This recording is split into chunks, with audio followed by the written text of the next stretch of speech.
Last season, we had a similar situation where we were just one best of 5 away, and we couldn't make it in the end. We've worked our asses off to get to the last game today, and they're the final big bad boss. It has been very rough getting here, but we're not going home with nothing. They're red hot coming off 2 reverse sweeps, so I'm sure they're super confident and they feel really good right now, so I think it's going to be a really tough series. The last time I played against Cloud9 in the best out of 5, we got reverse swept, and that was embarrassing. Definitely won't happen. They're going to have 3 reverse sweeps in a row.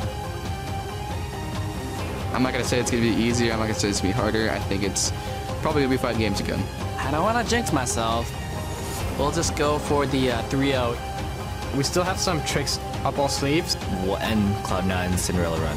I'm not really afraid of like shutting down one person specifically.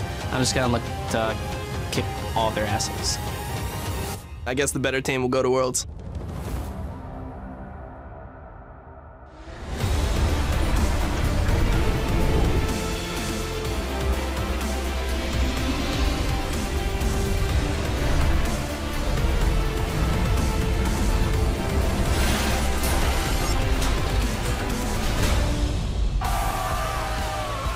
Welcome back to our continuing coverage of the North American Regional Qualifier. Today we will see who is heading to Worlds for a chance to hoist the Summoners Cup. Cloud9 and Team Liquid fans alike ready to head into the crowd and cheer on their favorite teams. Hello everyone, I am Rivington Biz III.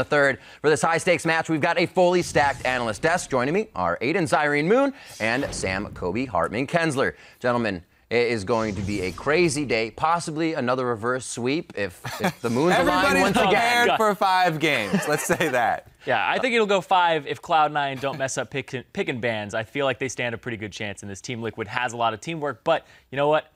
I want that reverse sweep again. I want it to just be, you can't even script it. This is too good. This is too good. All right. A quick programming note. Our games will begin at the regularly scheduled noon Pacific start time. And now to start us off, we can add one more team that owns and has made their way to World. Just a short time ago, Origin took down the Unicorns of Love in the European LCS qualifier to grab the 3rd seed. And a quick 3-0.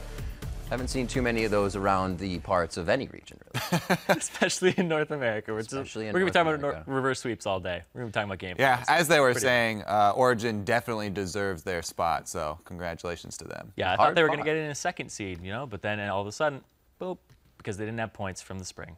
Well, Peke gets to go once again. We'll see what kind of damage he can do at Worlds with the new team. Now let's pull up the North American qualifier bracket to track Cloud9's miracle run. It started with a reverse sweep against Gravity. They moved on to face the 4th place team Impulse and pulled out another incredible reverse sweep. Now 2 days and 10 games later, and the only thing left in their way is the final boss, Team Liquid. With another win, Cloud9 claimed their 3rd straight trip to Worlds, where they will no doubt reverse sweep their way to the Summoners Cup in total domination, as everybody would expect. And for Team Liquid, this would be their first trip to Worlds, which would absolutely mean a lot to the organization. They fought very, very hard. Now, there's no doubt that Cloud9's run has taken on a life of its own, gentlemen, and you can see that just by looking over at social media. It was flying with fans, fellow pros, and everyone showing support. To give you a little taste, we're going to share our favorites. Boy put it into context. Cloud9 was 1 game away from relegation. Now they're 1 match away from Worlds. That's incredible. I tweeted out shortly after the victory, "Oh my God, please no more. GG to Team Impulse." I think we all kind of felt like that. Team Liquid's Phoenix echoed that sentiment, saying, "Mercy." And the rest of Team Liquid chimed in with this tweet saying, "We're ready for your trap card, Cloud9. Let's have some fun tomorrow." So definitely a little bit of love there between both of the teams. And you can see the trap card could be played in full effect if Liquid is not ready. No, that card's not tournament legal. That's tournament banned right there. That's not allowed. Well, they've snuck it in twice so far. I know. Cheaters. Yeah, as much as everyone's joking about, oh yeah, Cloud9 should just let them have the first couple games. No, don't do that. It's a joke. People start to confuse memes with real strategy in real life. Calm down. That's not actually what they want to do. You mean we're not losing games to give fans false hope? Like what? What? What can they have, though? Like, what cards do they have? You've already played 10 games. You've almost shown everything. Sneaky said they have, or I'm sorry, Incarnation in that video we saw said, we have tricks up our sleeves still. You got how many?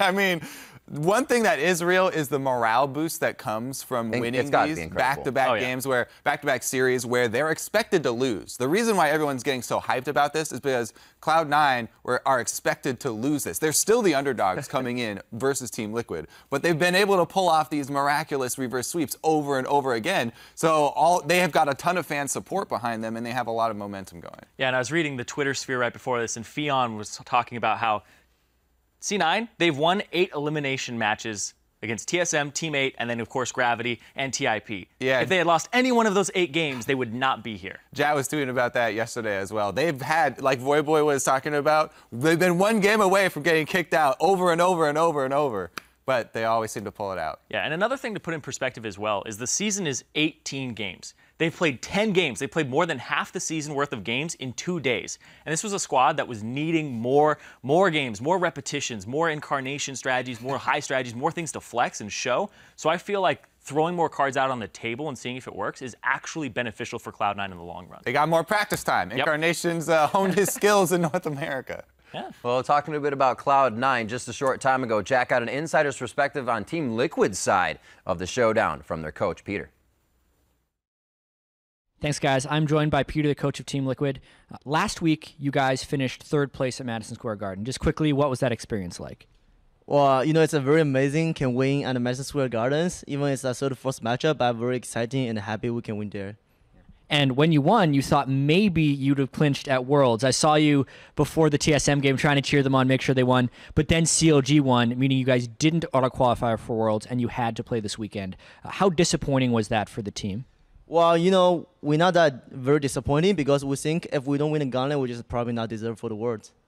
All right, and now you're playing up against Cloud9, who's done back-to-back reverse sweeps. They also had a reverse sweep against you guys in the spring. How do you combat kind of their willpower and their grit in the series? I mean, we're not that nervous because we just play on the Madison Square Garden. We have a confidence we can beat them today. I think the reverse sweep from the other side means you're pretty lucky. Yeah, and final question here for you, Peter. If you guys do win today, what does that mean for you? And if you lose, how crushing would that defeat be? I mean, if we win today, well, we're not going to go into Worlds. That would be very happy to Steve. Also, we never been to Worlds, Kurt's never been to Worlds before. But this time, we can actually go to Worlds. That would be very good for us. And if we lost, we probably just try to practice hard and looking for the next play. All right, well, good attitude, Peter. Good luck today. Let's send it back to the guys at the desk. Great interview, Jat, and you can see always confidence coming out of Peter. Even when the players are down, no, you're playing well, don't think you're playing bad. He always just exudes that to the team. Hey, he's also been to Worlds, right? As a coach before, he's been in these situations, and the team, if he can just keep their spirits up. And that was something that Team Liquid suffered with before, because they've been reverse swept by Cloud9 It's a very previously. emotional team. Yeah. Oh, yeah. It's definitely going to be something that's on their minds, whether they win the first 2 games or the whole series. Exactly. How far this series goes is going to be depend upon them.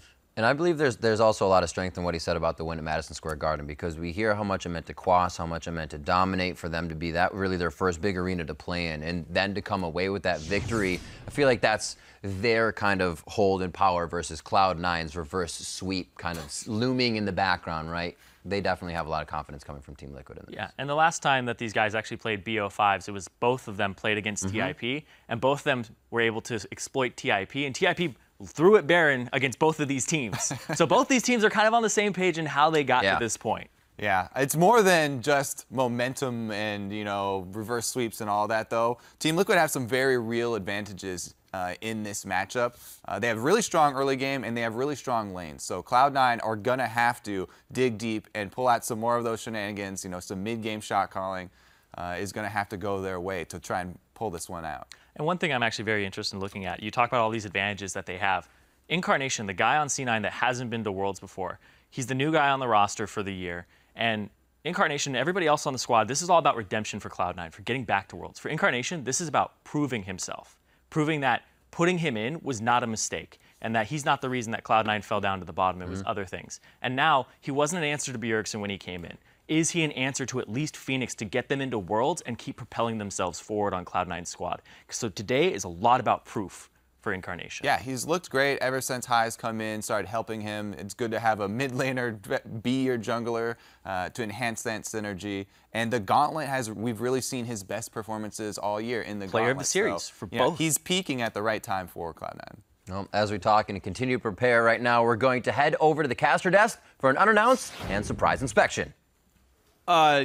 I don't know if I was ready. Wait, what, unannounced? Okay, I guess we're supposed to plan the show out in advance. I guess we're here, though. What's up, everyone? I'm David Frick-Tierley, along with my emergency contact, Joshua Jat Leesman. We're here to cast the 3 to 5 games here today. Did you really put me as your emergency contact?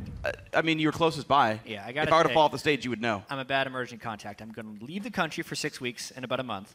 I frequently have my phone on mute when I'm doing things, and I cannot be interrupted. And I'm not really responsive to email either. So I mean, thankfully, I'm going to the same countries as you, so at least you'll still be around to be told.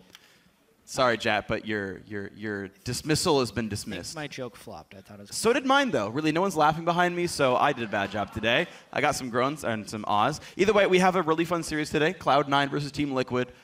Liquid got to watch 10 games of C9, so that whole dark period's gone, and you feel like both teams should be prepped for this. It was really strange. I mean, watching any of these Cloud9 series only because they looked pretty useless in the first 2 games, and then specifically the Tip series.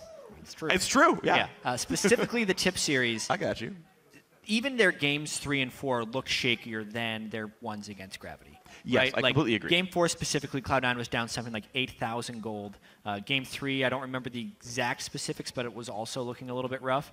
Whereas now Team Liquid, we have to remember that these guys are the team that are coming in on a bit of a hot streak. They won at Madison Square Garden, and it's not like they fell down into this place. They're only here because CLG was able to beat TSM in the finals. Right. I mean, this is the first place regular split team. They lost a best of 5 to TSM, then beat Impulse 3-1, which is better than C9 did. Like, these are very, very strong players and a good team.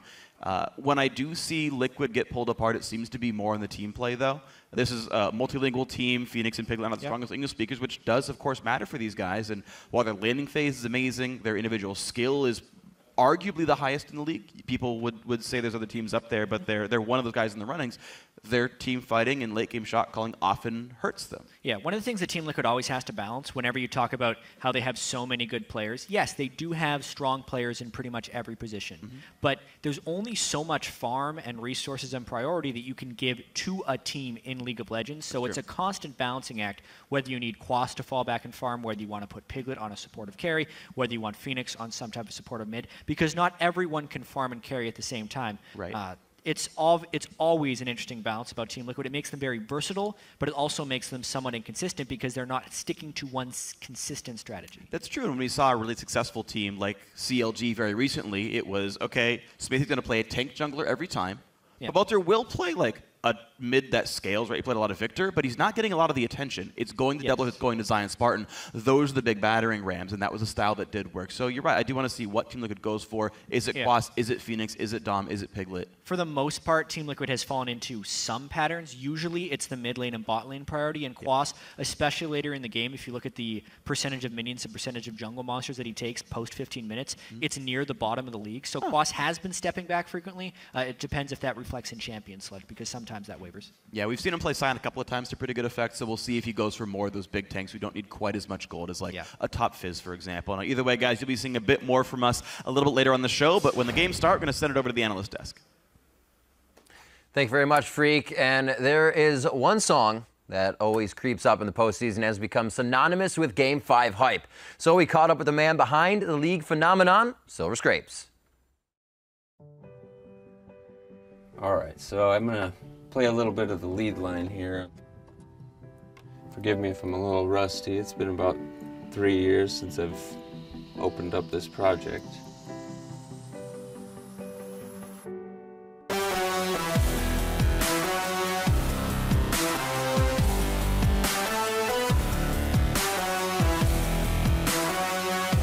My name is Danny McCarthy. League of Legends fans may know me as the composer for Silver Scrapes.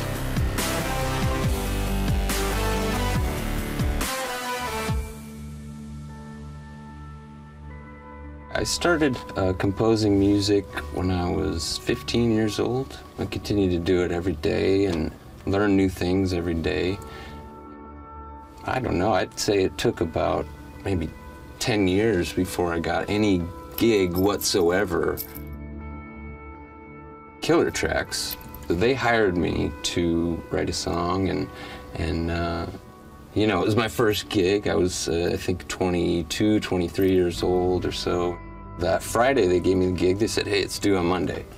And so it was a crazy weekend, not much sleep. It was a success, so they went ahead and hired me for another song. Actually, Silver Scrapes itself was made in probably 4 days. I did have a deadline, a very strict deadline, but I didn't have any money, and I actually wrote Silver Scrapes on a 10-year-old laptop. I don't know if you want me to pull it up. The screen's cracked. The keyboard, there's some buttons that work, but most of them don't. USB ports over here will shock you if you plug in there. And this is what I created Silver Scrapes on.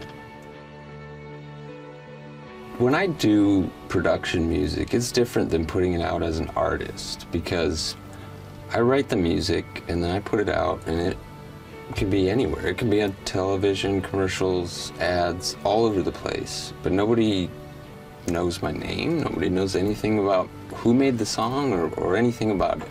And once I finish it, I don't know where it's going. In 2012, I believe Riot had some technical errors during Worlds, and Silver Scrapes ended up playing like on an hours-long loop, and so it just kind of got ingrained into people's heads, which, you know, it was lucky for me. I had some friends that are League of Legends players, and they watched it and said, oh my God, dude, your song was just on League of Legends for like 2 hours.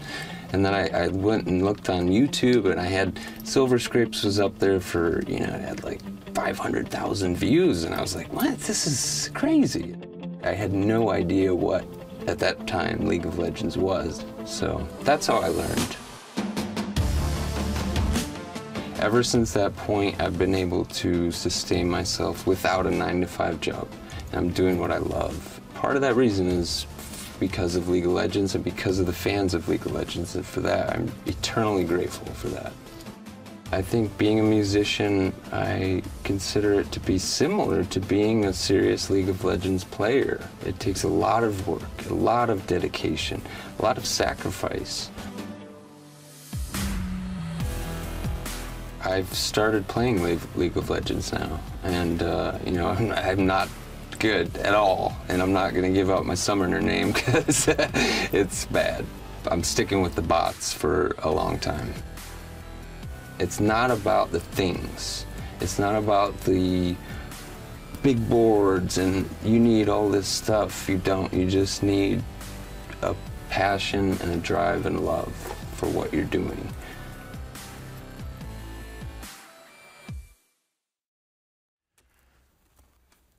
Every time I hear it, I want to go for that 10-hour smooth loop. 400,000 people had watched that when that photo was taken. How many of them actually watched it for 10 hours? Do you actually remember waiting while it was going and going and going? I remember watching. Where were you when Silver Scrapes became famous? About 10 feet from everybody on the desk. D-Man and Jat talking about it on the desk. Up there forever. I was at home being like, why is it not started yet? Well, with a production note as well, we will be starting the games on time, noon Pacific today. So those will start as scheduled, so the players have enough time to get ready. But I do have to ask, gentlemen, do you think we're going to get some Silver Scrapes today? I would be disappointed if we didn't. Yeah, everybody wants the reverse sweep right now, or at least 5 games.